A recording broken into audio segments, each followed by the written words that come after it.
Welcome to the Featured Anime Podcast. I'm your host, Jack. And I'm Rick. And today we are going to be talking about Last Exile, which was a me choice. It was a Jack choice. I chose this because it reminded me, the movie that we watched, Castle in the Sky, kind of reminded me of this. So that's why. There's your big story. Spoiler. Okay. But before that, we were just kind of doing some general talking, nothing too big or extravagant this week, but it was still a fun, wonderful conversation in general, mostly about the studio Gonzo, the animes that it's done, as well as one of the producers, NHK, talked about a little bit about one of the producers for some of the shows that are out there as well. You want to hear a part of that wider conversation? Patreon.com/featured anime podcast. $1 a month will get you access to that bonus content. Or if you want, you can always join us live and feel free to hang out with us and talk with us. Always happy to have you there. And of course, you can also always go to our website, featuredanimepodcast.com, where you're going to be able to get all our contact information, reach out to us, submit requests for what you would like us to watch, which we will go back to that here pretty soon. We're just trying to get through the next couple of weeks, so I do apologize we haven't pulled from the requests bin here in a little bit, but there's a lot in there, so you got to give us a little bit of time. And also, if we have some affiliate links and everything like that in the show notes for you as well. If you click on those links, you purchase anything using those links, it will help us out and does help us grow and do more for you. It is definitely appreciated. And now onto the meat and potatoes. Last Exile came out in 2003, April 2003, and it ran all the way through September 2003. It is 26 episodes long. Producers for it are GDX, Vector Entertainment, TV Tokyo Music. Studio for it is Gonzo. It is an original, so there is no source material for this. And the genres for it are action, adventure, and sci-fi. Now, basically, Last Exile takes place in an alternate world, alternate reality, where people fly around. Vehicles are not there in the traditional sense, in that they are flying these machines that are called van ships, yeah. Yeah, which I don't know why they would call them van ships, but whatever, that's beyond me. But you have a couple of characters, Lavie and Claus, who have a dream of going to the Grand Stream with their father's van ship and being able to deliver it. Now, they are, at the beginning, couriers, and their primary job is to deliver messages of a particular danger to certain areas, and they are given a star rating based on the danger level. 1 being no danger, 10 being the highest of all dangers. The most danger. Right. So this is basically their story and how they are centered into all the changes and everything else that is actually going on in the world, their world specifically. Yeah.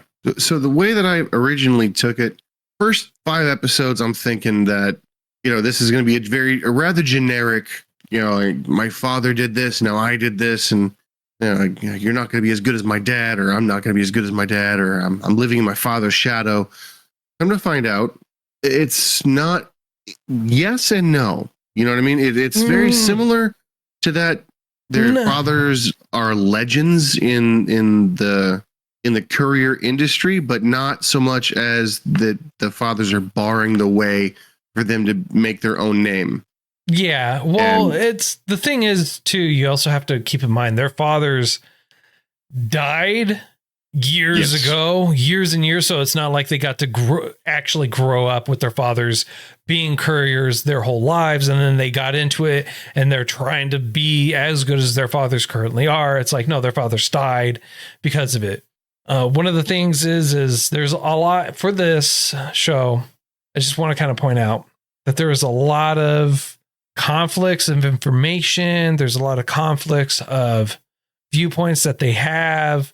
And it kind of like bugged me. Okay. And Why?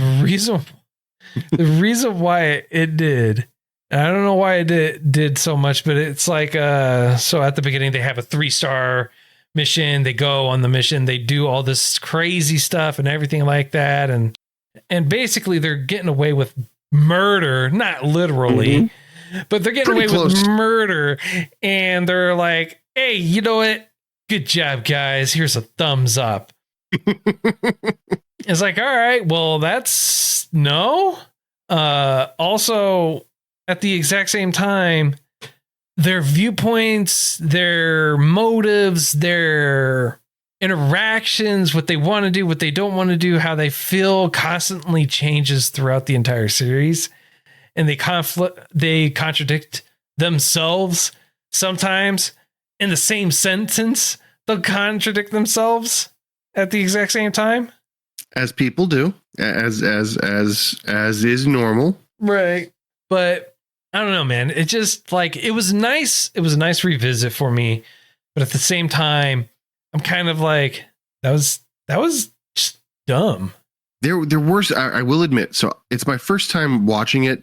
And there are definitely some points in there that I'm like, this is not only unnecessary, it doesn't drive the plot in any direction, not forward, not backwards. It's just, it's filler, but not even necessary filler.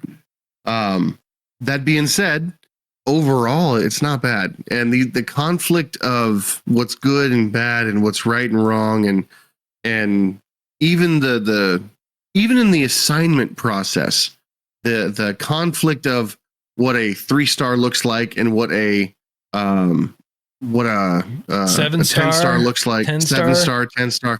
Yeah, they're like, we've never seen anything close to a 7-star before, yet they saw that their father had 10 stars. Yeah, they're like, have you ever heard of a 10-star mission before? No, I've never heard of anyone ever getting a 7-star mission before.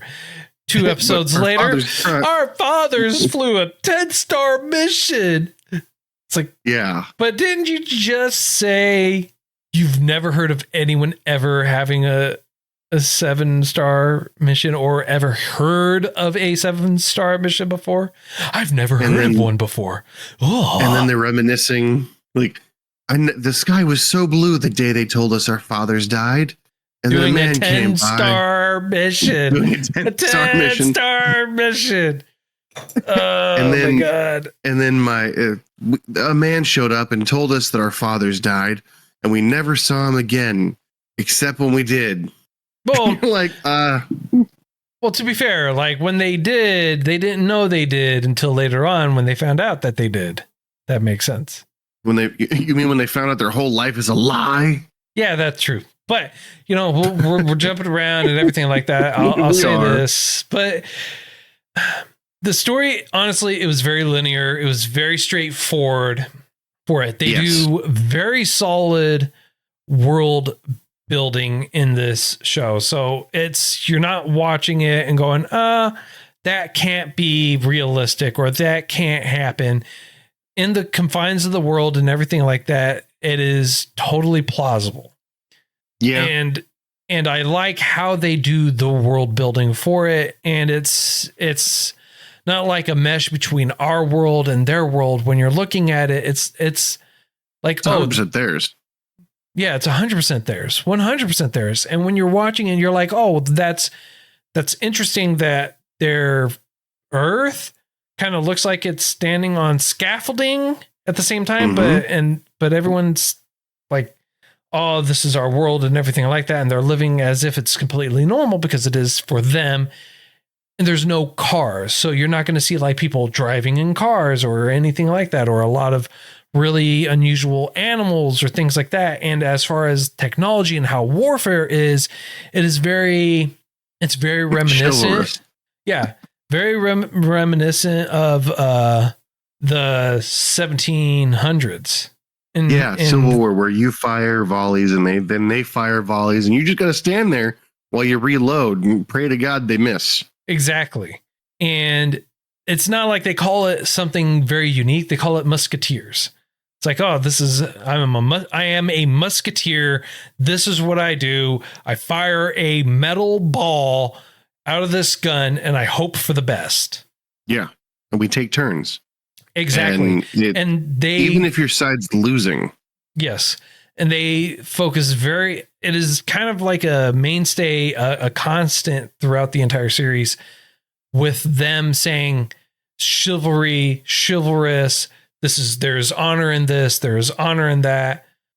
So the whole mentality behind it is very, very different. Like you have battleships, like the old wood battleships, and then you have people, the musketeers that fire off of those. So you have cannons and that. I will say the battleships have like a platform that the musketeers stand on and clip to. That's where they do the fighting. Yes, that's up. I will say though, I'm surprised it took them so long to go, maybe we should use van airships for fighting. Just throwing it out there. It's like, oh, this is never done before, except for by one ship, and it was really unusual for them to do that. But no one else does it. No one else has van ships that are flying and fighting. It's just the one that Alex Rowe is on, the Sylvana. That's it. You don't hear about anyone else or hear or see any other van ships that go around fighting and flying. Like when Claus and Lavie run across it, it surprises them. They're like, what is going on? Why are they fighting? Why are they using van ships like this? Now I've got a question. Even though I watched it, I want your opinion. Do you see the couriers off of the Von ships? Do you see them as being non-combative originally? Yes. Aside from when they originally did this combat? Because in my mind, the reason why no one ever thought to use them is it seems when everyone's being so chivalrous and honorable and things like that, even in war, there are rules to follow, rules of engagement, so to speak. Yeah.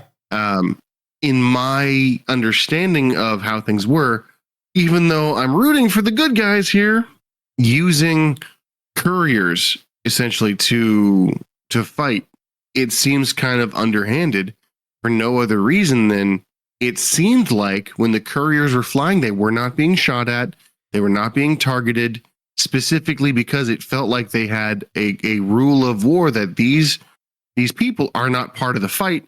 They're sending letters back and forth, yes, but they're not to be attacked. Very similar to our world and the Red Cross kind of thing, like the not the Red Cross, but like the healers on the battlefield. You don't shoot the priests, you don't shoot the medics. You know what I mean? Those are rules of war. No, you totally shoot the medics. You totally shoot the priests. Yeah, dude, like that may have been the thing. That may have been a thing at one point in time, but after World War II, like that did not matter. You shot medics, you shot priests, you shot anyone that was there. Maybe I'm just delusional and I'm safe. Yeah. But I always thought that. No. I always thought there were non-combatants, even though they were on the battlefield. They were not combative, so you avoid injuring them specifically. Now I realize there are some what you would call bad intentioned people who the reason why people like they go out there and they put their lives on the lines for such things, but they're not a primary target because they're not shooting at them. You're worried about people shooting at you. However, the standard mentality is it's like, oh, they have a medic that's going to help save that guy. I don't want to have that guy get back up and shoot me. I'm going to take out the medic. And that's what they like. That is hardcore. Like you would have people like one of the most brutal things about war is if you had a sniper, the sniper would shoot a guy, maim him, not kill him, just maim him. And the guy would call for help and he would shoot everyone that would come there and try and help him. It didn't matter who it was. That's the whole purpose of it. Jeez. I always thought it was a war crime. Like I thought like there was a whole Geneva Convention that you're not allowed to shoot like medics, but maybe it changed. I don't know. But yeah, okay. Yeah. Sorry. I'm just shocked by that. anyway, I'm thinking that they kind of broke what they considered traditional chivalry law or chivalry rules of using a non-combative to combat. So while I think that they were right in doing so, and again, they're the good guys, I don't necessarily think that they were avoiding it. I guess for all the right reasons. You know what I mean? No. It'd be like using a medic to go in Rambo style. You're just not expecting it. At least not in World War II. Sure. Why not, man? Whatever. Just roll with it, dude. I have no idea what you're trying to go with. You're referencing non-combatants. You're referencing Geneva Convention. You're referencing all kinds of stuff. It's like, bro, I don't know the point you're trying to get across in that regard. The reason that they weren't firing the couriers is because they were non-combatives, and then the Savannah used them as combatives. Right. Opening up a whole new thing. The reason why they're like, oh my God, this is brand new. That's not my question, man. That was never my question. What was your question? My question was, why did no one ever think of using them before the Savannah like that? And my answer to that was because they might have, but it was possibly an agreement, to not do that. Being chivalrous, they are non-combatives, typically. Okay. Yeah, whatever. Like that was my answer to it. Okay, yeah, sure. Sure, why not? Whatever, man. That's cool. Yep. Whatever.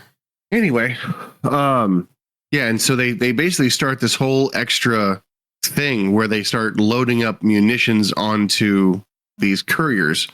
And now what I thought was really interesting, and I didn't quite understand how a lot of how the mechanics worked. No one uses engines. They use like fluid, and they have something called first water, second water, third water. And I think my understanding of third water is you've used it to clean the food, and then you've used it to wash the dishes. And this is the third time you're using the water. And it's really important that everyone obviously gets water, right? I'm assuming that third water is important and needs to be boiled off. And it's meant for the people in the outskirts, and the guild, as they're called. I think the guild are the bad people here, right? Yeah, kind of.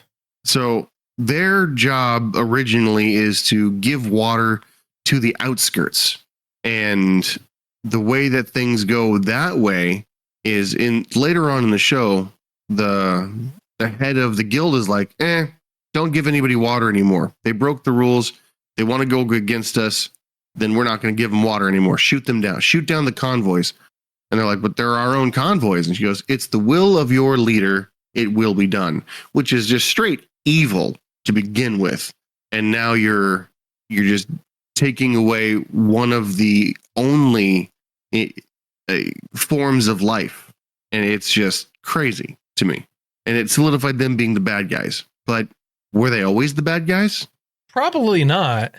Like I would honestly have to say, like at some point they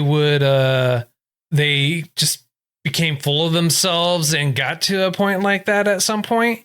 Do you think it's due to, because I feel like there was severe amount of, I'm not going to say inbreeding, but pretty freaking close to it. And the whole show, the whole series is about the Last Exile, the Last Exile this, the Last Exile that. Well, we need to go to an exile. We need to do this. We need to do that. To be fair, they didn't call it the Last Exile. The show's just called the Last Exile. They kept saying we have to go to exile. Exile is this, exile is that, and this and that. And the meaning behind the show for it being called exile is, I mean, it's kind of self-explanatory. It's the last exile of the exile. And you learn about what it is and everything like that. Yeah. Well, the exile appears to be this living ship that is creating what they call it, the Great Stream. The Grand Stream. The Grand Stream. And our main character's idea is they want to traverse the Grand Stream. And no one who ever does it in a van ship comes back alive. Ever. Until them. Kind of. But only because they have plot armor? Plot shielding, if you will. Plot magic. Plot magic, yes. Because I mean, like the amount of plot shielding, plot armor, plot fuel, plot wind, plot birds there is. I mean, like you might as well just call it plot magic at that point. I mean, like, literally it is what it is. Plot, don't kill this person for no other reason than I don't want him dead in the story. So it's just frustrating at times. Yeah. But the way things go and the way things are in here, it's just gold. The way things go in the sense of they shouldn't work. They're not going to work. Oh no, we're not going to make it. We made it. And one of my favorite characters on here was actually part of the guild, believe it or not. Care to take a guess who I'm talking about? Talking about Dio? Dio, yes. One, amazing name. Love it. Especially if you're a fan of JoJo. But here he's very eccentric and very childlike, very innocent almost, but innocent in a very cruel way and in a very condescending way.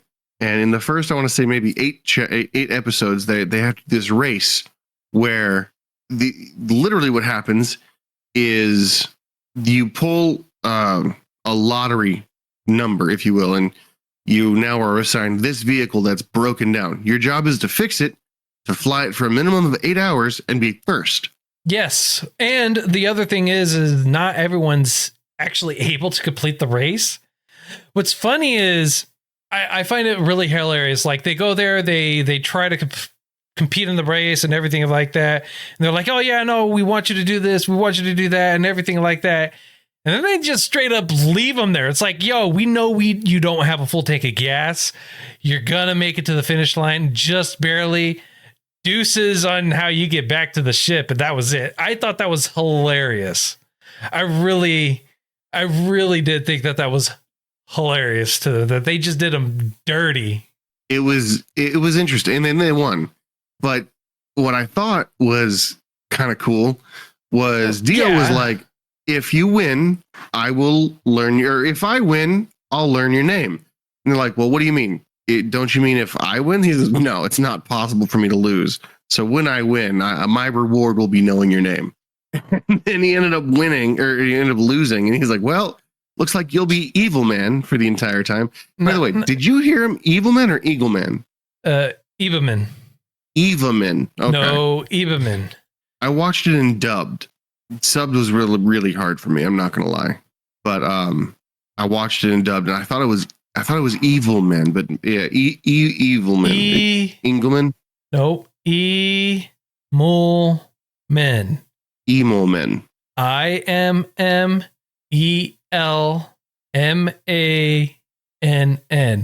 Emul Men. Emul Men. Okay. Emul Men. He goes, well, looks like you're gonna. Good. It's referring to a specific flying technique, and that's why he keeps calling him that, because he's able to do an Evilman turn. Ah, okay. Which is a real turn, which is a real flying technique, by the way. I didn't know that. Yes. Yeah, I mean, that was a huge thing. Evilman turn. That makes a lot of sense. So cool. Yeah. Anyway, so he only fills up his tank halfway, just to make it to the finish line, and then he crashes. And then somehow he doesn't crash. Runs out of gas, crashes, same thing. It's not the same thing, man. I literally re-encountered that whole thing. Were you not listening to me? Were you ignoring me? Were you? A little bit. Yeah, a little bit is not strong enough of a word. All right, sir. You straight up ignored me. I said he won. No, they filled up half tank. Yeah. They were done dirty, everything like that. Mm-hmm. And then you chimed in. You're like, yeah, and then they won. And it's like, thank you for recapping that, Port. But they weren't done dirty. They specifically asked for half a tank. No, like, you're not going to make it. You didn't even listen to me. You didn't listen. Don't talk to me. They were done dirty because you know how I know they were done dirty? Because I will specifically say again, because you weren't listening. Mm-hmm. How they were done dirty. They gave them a half a tank like they requested, and then they deuced out. They left knowing that they only had a half a tank. But everybody left. It was the last fill up. It was the last fill up, but they didn't have to leave without them, because how are they going to get back to the ship without fuel? But they didn't have to stay either. I'm saying that they were done dirty because they're like, all right, let's go ahead and leave. And everyone left because they didn't have fuel to get back. That's what I'm saying. How are they going to get back? How did everyone else got back, right? Probably because they had a transport that took them there and took them back. I could have sworn the reason that they left was for a battle of some kind, and this race was kind of a diversion. The race was a diversion. The race was a diversion. However, Claus and Lavie didn't know it was that. The mechanics knew it was that. Lavie and Claus didn't know it was that. And they're like, all right, cool. And that's why they flew back to the spot. They're like, all right, guys, let's go ahead and go. We already did our part. All right, yay. They all left. Claus and Lavie flew back to the spot. And they're like, where is everyone? We don't have fuel to fly all the way back. What are we going to do? I got you. That's why you said that. Okay. Yes. See, I must have missed that part because I knew that they ran out of gas after the whole thing. And I just assumed it was because they ran out of fuel because they only asked for half a tank. They won and then nothing. Yes. And it led to them, I guess, becoming more of a team, more of a backstory. I don't know. Like it was meant for the story more than anything else. Yeah, I guess. Yeah. I mean, like, how else are you going to invite someone from the guild to join you? Be halfway a good guy? Yep. And it turns out, turns out that the guild isn't necessarily evil. They're just oblivious and they believe themselves to be above everything. And if you're above everything, nothing you do is bad. And if nothing you do is bad, it can lead to pretty horrific stuff. So, I mean, they are kind of superior too in the sense of their technology. Their technology is far superior to everyone else's. Yeah, and they feel like they're the ruling class. Which they technically are. The only reason why the ships are even able to fly, the battleships are able to fly, are because of the guild. And the only reason why those ships aren't falling out of the sky is because they were able to subdue, take out, and kill the guild members before they were able to eject the engines and tank all their ships. No, I agree with that too. But at the same time, they felt like the guild magister, the guild leader. What's the title? Maestro.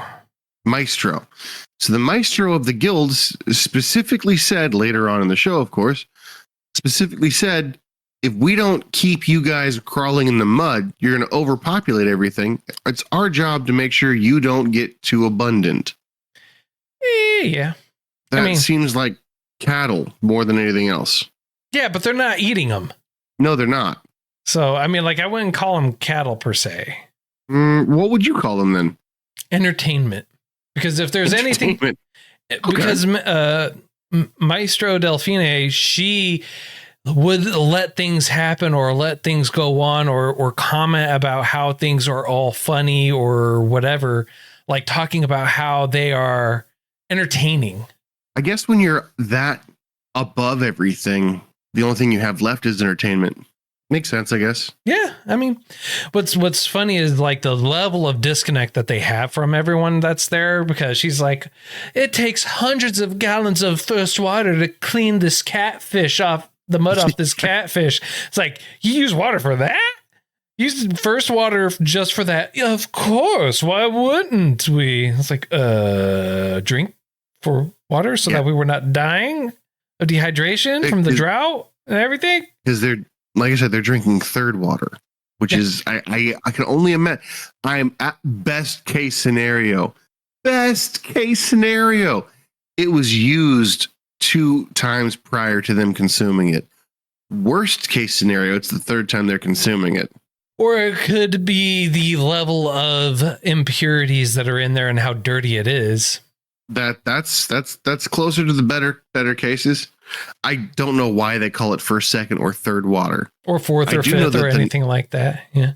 I don't think we got to 4th or 5th. We just got to 3rd water. They openly talked about it. that's all we know. We don't know like what levels of water there are. We know that there's safe water that you consume, and then there's some water that's not safe to consume. That's what we know. At all.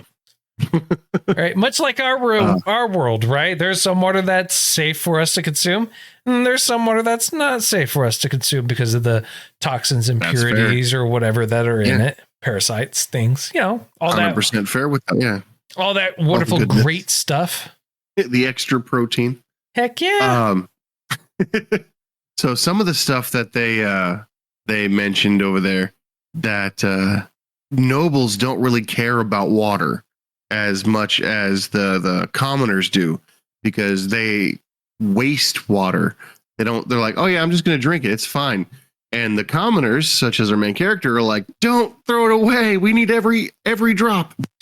Right. Well, you really understand in the first episode, you understand the disparity and differences in class for them. Oh yeah. Immediately, because when Lavie and Klaus go to the area where the first mission takes them, episode 1, right, where they're picking up the letter to deliver, they see water that is being used in a fountain. It is so clean and pure. They're drinking from the fountain. Now, normally, you, me, we're not going to go up to someone's random fountain and start drinking out of it. It's like, that's a no. That's a no. A hard no.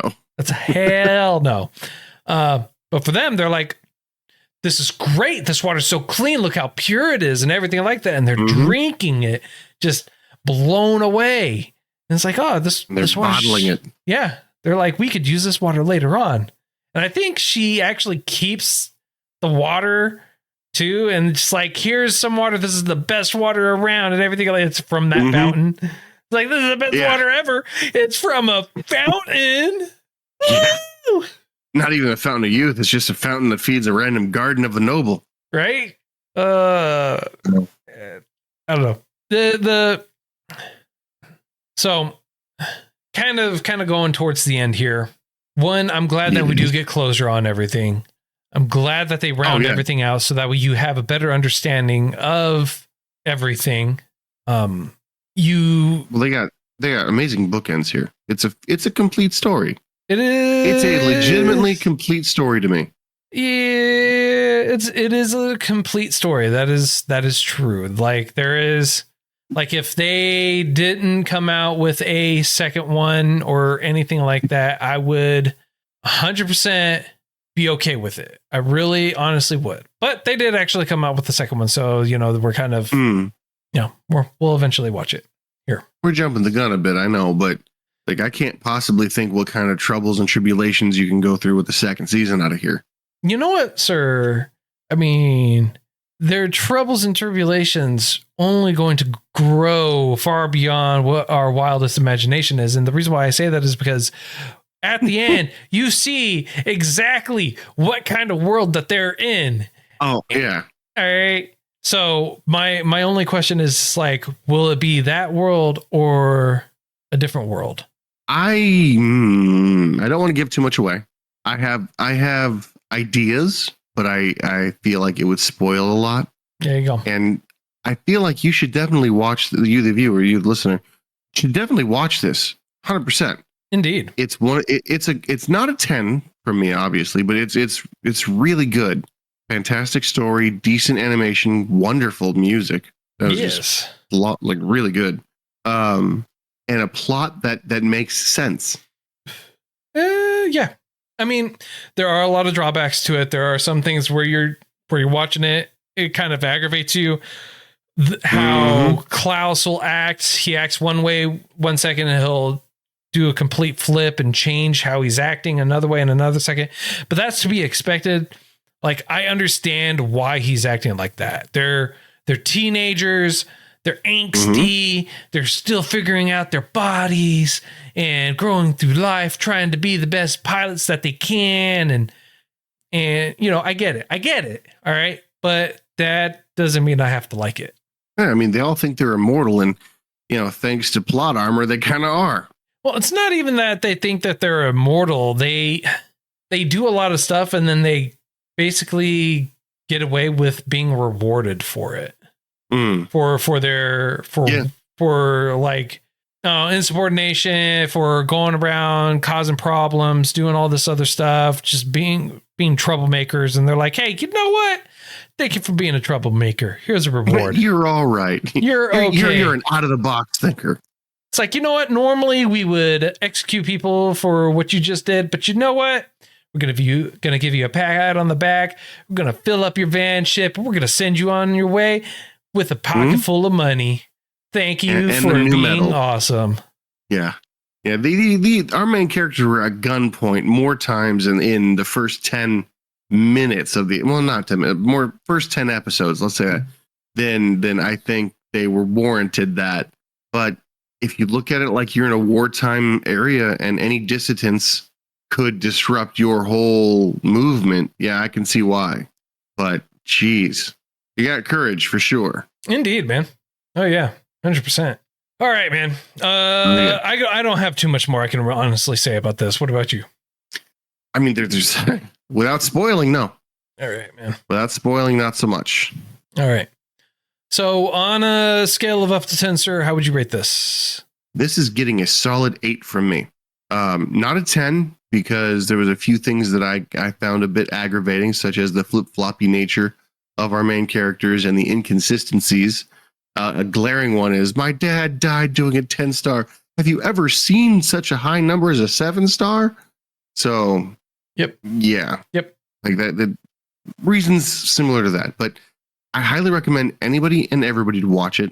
Got solid storyline, so long as you overlook the minor inconsistencies. But yeah, worth it. Okay. For me, I am going to give it I'm going to give it a 7. Giving it a 7 because Klaus just really annoyed me this time. I have no idea why. Same thing with Lavie. Just kind of wanted to smack them both around. It's like, gosh, dang it, just stop. But couldn't. So, we're kind of locked into that. It did have solid book endings. The artwork for it was very reminiscent of animes like Witch Hunter Robin, Ergo Proxy. It was very steampunkish, very futuristic, kind of off the beaten path type of thing. So it is something that you will definitely, if you like those shows, you will definitely like this because it kind of falls within the same realm of fantasy art viewpoint. And it will definitely come across that way cleanly with the artwork for this. So there's not going to be much of a stretch for that. But yeah, a 7 for me. Sweet. Next week, it's a random choice, and it's called Alice in Deadly School. Okay. Yep, that's all I got, man. Not it's a slice of life. Not it's gonna make you cry. No, okay, I got you. Yep. Well, we know how much I prepare for random choices and things like that. It's like, what is it about? That's a great question. I'm glad you asked it. We'll find out next week. We will explore that later. Exactly. Well, that's all the time that we have for today. Thanks for hanging out with us. Very much appreciated. And if you feel like we got something right, something wrong, did it too much justice, not enough justice, just plain old did anything and everything wrong, feel free to let us know. We have all the information and links for you and everything like that in the show notes. And you can also go to our website, featuredanimepodcast.com, where you can go and reach out to us as well. All the links and information is going to be on there for you as well. Also, if you could, please just give us some feedback, rate us everywhere you listen to us, Spotify, Apple Podcasts, things like that. It'd be very much appreciated. And until next time, I'm Jack. I'm Rick, and we'll see you next time.